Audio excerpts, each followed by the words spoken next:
జనగామ జిల్లా అంటే ఆంధ్రప్రదేశ్లో ఉన్నప్పుడు అసలు తెలంగాణలో ఎట్లా మోసం చేసిండ్రో చూడాలంటే మనం జనగామలో అన్న చెప్పినట్టు దేవాదుల ప్రాజెక్ట్ ఒకటి చూస్తే సరిపోతుంది అన్నట్టు. ఆనాడు కేసీఆర్ గారు 2001లో జెండా ఎత్తంగానే ఆగ మేఘాల మీద హెలికాప్టర్ వేసుకొని చంద్రబాబు నాయుడు గారు వచ్చి ఇక్కడ పునాదిరా వేసి ఆయన వెళ్ళిపోయాడు. అంటే జనరల్గా మనం ఏదైనా ప్రాజెక్ట్ కట్టాలంటే దానికి ఏదైనా సోర్స్ ఉండాలి, ఏదైనా ఒక దగ్గర నుంచి వాటర్ తీసుకుంటాం అనేటటువంటి ప్లానింగ్ ఉండాలి, ఇంజనీరింగ్ ఉండాలి, అవి తీసుకున్న వాటర్ ఎటు పోతుంది అన్నటువంటి ఒక ఆలోచన ఉండాలి. కానీ అది ఏది లేకుండా ఆగ మేఘాల మీద ఇక్కడ ఉద్యమం ప్రారంభమైంది, గోదావరి నీళ్ళ గురించి మాట్లాడుతున్నారని చెప్పి వచ్చి ఒక ఫౌండేషన్ స్టోన్ వేసిపోతే అది మళ్ళా ఎన్నో ఏండ్లకు కానీ కేసీఆర్ గారు తెలంగాణ రాష్ట్రం ఏర్పడ్డ తర్వాత దానికి వాటర్ సోర్స్ ఐడెంటిఫై చేసి ఇందాక పెద్దన్న చెప్పినట్టు సమ్మక్క సారక్క బ్యారేజ్ నిర్మాణం దాదాపుగా 90% పూర్తయింది చేసి ఇప్పుడు నీళ్ళు ఇచ్చేటటువంటి పరిస్థితికి వచ్చింది. అంటే ఆనాడు ఎంత మోసం చేసింది. ఉద్యమం అని పేరెత్తంగానే గులాబీ జెండా ఎగరంగానే దెబ్బకొచ్చి ప్రాజెక్టు ఆనాడు శంకుస్థాపన చేసిండ్రు. కానీ తర్వాత ఎవ్వరు కూడా మళ్ళీ దాన్ని పట్టించుకోలేదు. అన్న చెప్పినట్టుగా ఉద్యమ సందర్భంలో మనం పోయి దేవాదుల ప్రాజెక్ట్ కాడ పిండాలు పెట్టి వచ్చినటువంటి పరిస్థితి ఉండే. కానీ ఇవాళ తెలంగాణ రాష్ట్రం వచ్చినాక మన ఊర్లకు నీళ్లు వారినాయి, నిధులు కూడా వారినాయి అదేవిధంగా. కానీ ఈ గత సంవత్సర కాలంగా చూస్తే 95% మనం సమ్మక్క సారలక్క బ్యారేజ్ పనులు పూర్తి చేసుకున్నాం. ఆ మిగతా 5% అంటే ఏనుగెళ్ళింది తోక చిక్కింది అన్నట్టుంది పరిస్థితి. అంది ఆ మిగతా 5% పనులు చేయలేని చేతగాని దద్దమ్మ ప్రభుత్వం కాంగ్రెస్ ప్రభుత్వం అని నేను జనగామ జిల్లా ప్రజలందరూ కూడా గుర్తు చేస్తూ ఉన్నాను. ఎందుకోసం ఈ మాట చెప్తా ఉన్నామంటే కేసీఆర్ గారు అన్ని చేసి పెట్టిపోయారు, అనుమతులు ఇచ్చిండ్రు, బ్యారేజ్ కన్స్ట్రక్షన్ ఆల్మోస్ట్ అయిపోయింది, everything is done. Devadula finish అవ్వాలంటే ఇంకా 5% పని ఉందంతే.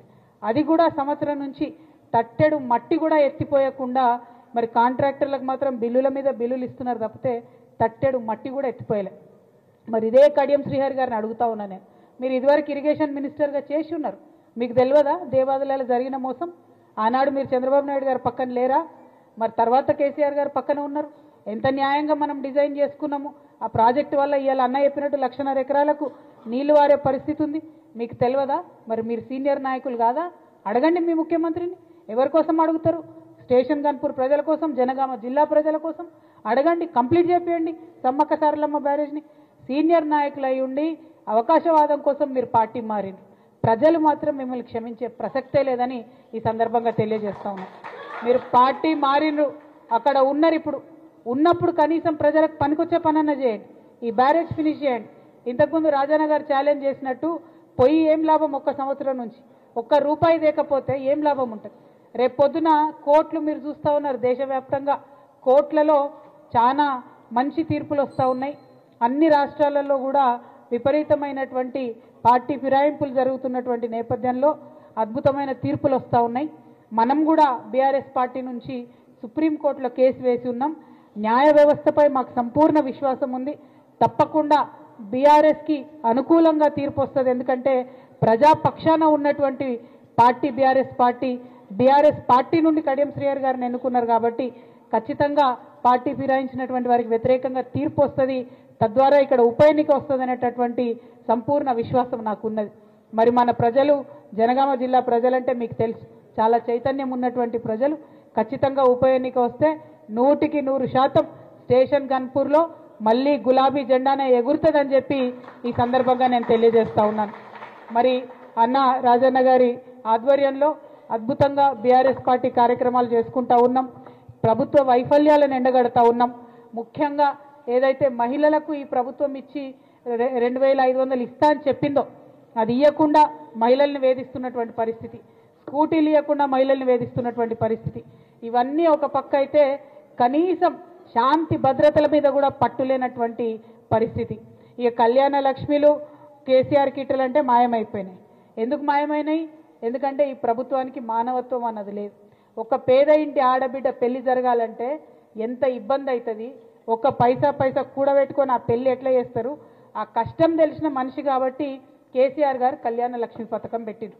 కళ్యాణ లక్ష్మి పథకం పెట్టి పెద్ద కులాల్లో ఉన్నటువంటి పేదవాళ్ళకు కూడా, చాలా మంది వైశ్య సోదరులకు చెప్తారు, ఎన్నడూ కూడా ఏ ప్రభుత్వం మాకు ₹1 ఇవ్వలేదు, కేవలం కేసీఆర్ గారి ప్రభుత్వం మా ఇంటి ఆడబిడ్డలకు కళ్యాణ లక్ష్మి ఇచ్చిరని చెప్తారు. పేదవాళ్ళకి అందరికీ కూడా కుల మత తారతమ్యం లేకుండా కళ్యాణ లక్ష్మి ఇచ్చి పెద్దన్నలాగా ఆదుకున్నది కేసీఆర్ గారు. మరి అదే మహిళలను మోసపూరితంగా కేసీఆర్ ₹1,00,000 ఇస్తున్నాడు, మేము ₹1,00,000తో తులం బంగారం ఇస్తామని చెప్పి నమ్మబలికి ఓడ దాటంగానే బోడమల్లన్న అన్నట్టు ఇవాళ ఆడబిడ్డల్ని మోసం చేసినటువంటి మహమ్మారి ప్రభుత్వం కాంగ్రెస్ ప్రభుత్వం. ఖచ్చితంగా ఆడబిడ్డలు మీకు బుద్ధి చెప్పే రోజు వస్తుందని కూడా ఈ సందర్భంగా తెలియజేస్తున్నా. మరి ఎంత మానవత్వం లేని సమాజం అంటే నిజంగా కాంగ్రెస్ పార్టీ అంటే. కేసీఆర్ కిట్టు పెట్టింది, ఉట్టిగా పెట్టలే కదా కేసీఆర్ కిట్టు. కూలీ చేసుకునే ఆడబిడ్డకు నెలకు ₹1,000 ఇవ్వాలనేటటువంటి ఒక మంచి ఆలోచనతో పెట్టింది. దాన్ని కూడా ఇవాళ మొత్తానికి ఆ స్కీమ్ని ఎత్తేయడం నిజంగా చాలా దారుణం. ఇంకొక పక్క అంబేద్కర్ ఓవర్సీస్ స్కాలర్షిప్ అని పెట్టినాం మనం. చాలా మంది పేద బిడ్డలు ఎస్సీలైనా ఎస్టీలైనా బీసీలైనా ఆ స్కాలర్షిప్తో దేశ విదేశాలకు పోయినారు. ఇవాళ పరిస్థితి ఏంటంటే విదేశాలలో పోయిన వాళ్ళు అక్కడే చిక్కుకోపోయి ఉన్నారు, ఫీజులు కట్టలేని పరిస్థితి ఉంది.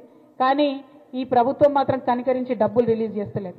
మీకు తెలిసి ఇక్కడ జనగామలో ఎడ్యుకేషన్ హబ్బు చాలా కాలేజీలు ఉన్నాయి. మీరు ఏ డిగ్రీ కాలేజు ఓనర్ని పోయి కదిపినా కూడా కన్నీళ్ళు వచ్చేటటువంటి పరిస్థితి ఉన్నది. ఇవాళ ఫీ రియంబర్స్మెంట్ ఇస్తలేరు. దాంతో బీసీలకు కానీ మైనారిటీలకు కానీ ఎస్సీలకు కానీ ఎస్టీలకు కానీ ఆ పిల్లల్ని చదివించేటటువంటి పరిస్థితి లేదు. కాలేజీలు నడపలేక పేరెంట్స్ని ఫోర్స్ చేస్తున్నారు, మీరు కడతారా సస్తారా ఫీజు అని. ఎగ్జామ్స్ రాయాల పిల్లలు, పేరెంట్స్ ఏదో ఒకటి చేసి కడుతున్నారు. కానీ ప్రభుత్వం మాత్రం ₹1 కూడా సంక్షేమానికి విడుదల చేస్తలేదు. మేము డిమాండ్ చేస్తూ ఉన్నాం, మీరు ఇస్తానన్నటువంటి పథకాలన్నీ కూడా తక్షణమే ఇవ్వండి. మీరు ఒక పక్క రైతుల్ని మోసం చేస్తున్నారు. రైతు భరోసా ఇస్తాం జనవరి 26 నాటికి టకీ టకీ టకీ మనం పడుతుంది అన్నాడు ముఖ్యమంత్రి గారు. మరి 26 అయిపోయింది, ఇంకో ఫిబ్రవరి కూడా వచ్చింది, ఇంకా పడతానే లేవు. 2 ఎకరాల వాళ్ళకి అక్కడనో ఇక్కడనో వచ్చింది అంటున్నారు కానీ సంపూర్ణంగా వచ్చిన దాఖలాలు లేవు. రుణమాఫీది కూడా అదే పరిస్థితి, చెప్పింది ఒకటి జరుగుతున్నది ఒకటి. అందరికీ రుణమాఫీ అయిపోయిందని చెప్పి గొప్పలు చెప్పుకుంటుంటారు.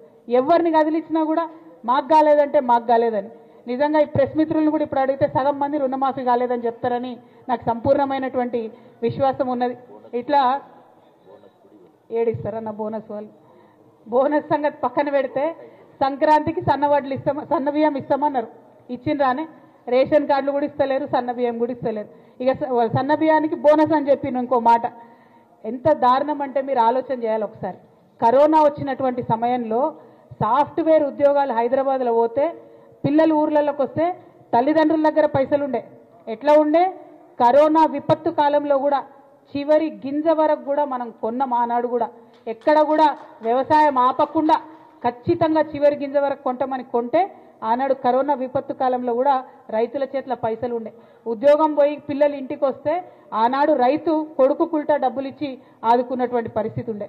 ఇవాళ మీరు ఆలోచన చేయండి, 10% కూడా ప్రొక్యూర్మెంట్ చేస్తలేరు ఇవాళ ప్యాడీ. చాలా దారుణం.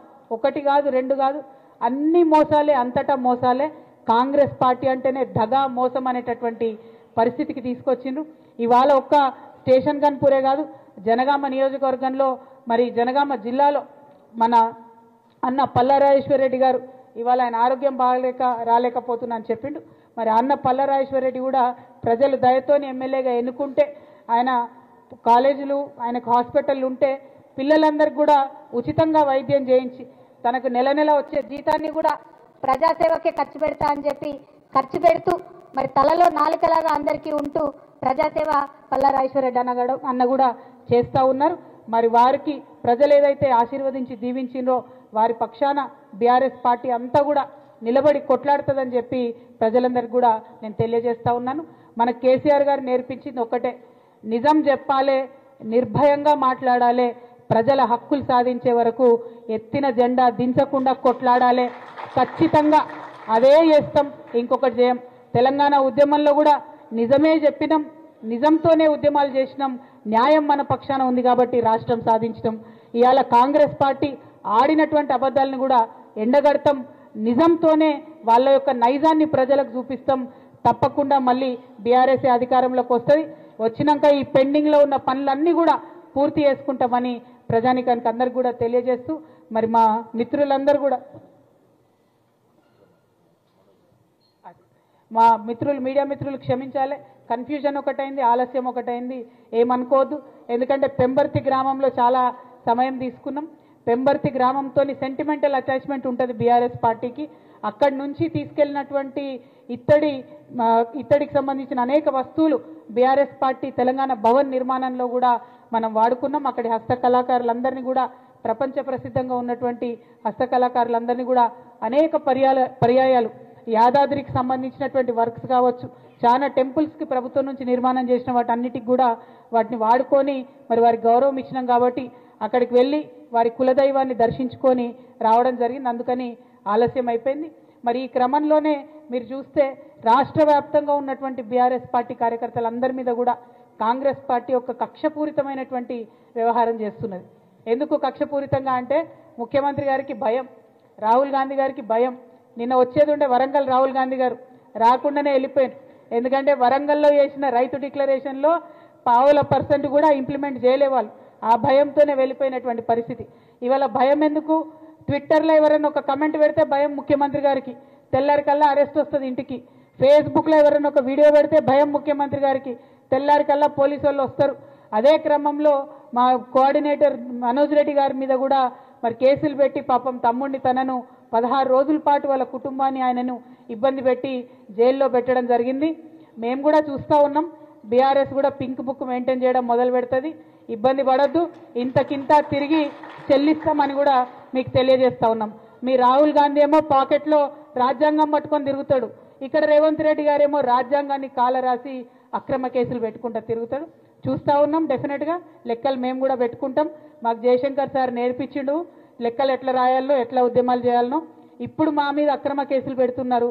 మా కార్యకర్తలను కాపాడుకుంటూనే మీ లెక్కలు కూడా తీసి ఇంతకింత మేము అధికారంలోకి వచ్చినాక తప్పకుండా తిరిగి చెల్లిస్తామని ఈ ప్రభుత్వానికి హెచ్చరిక చేస్తూ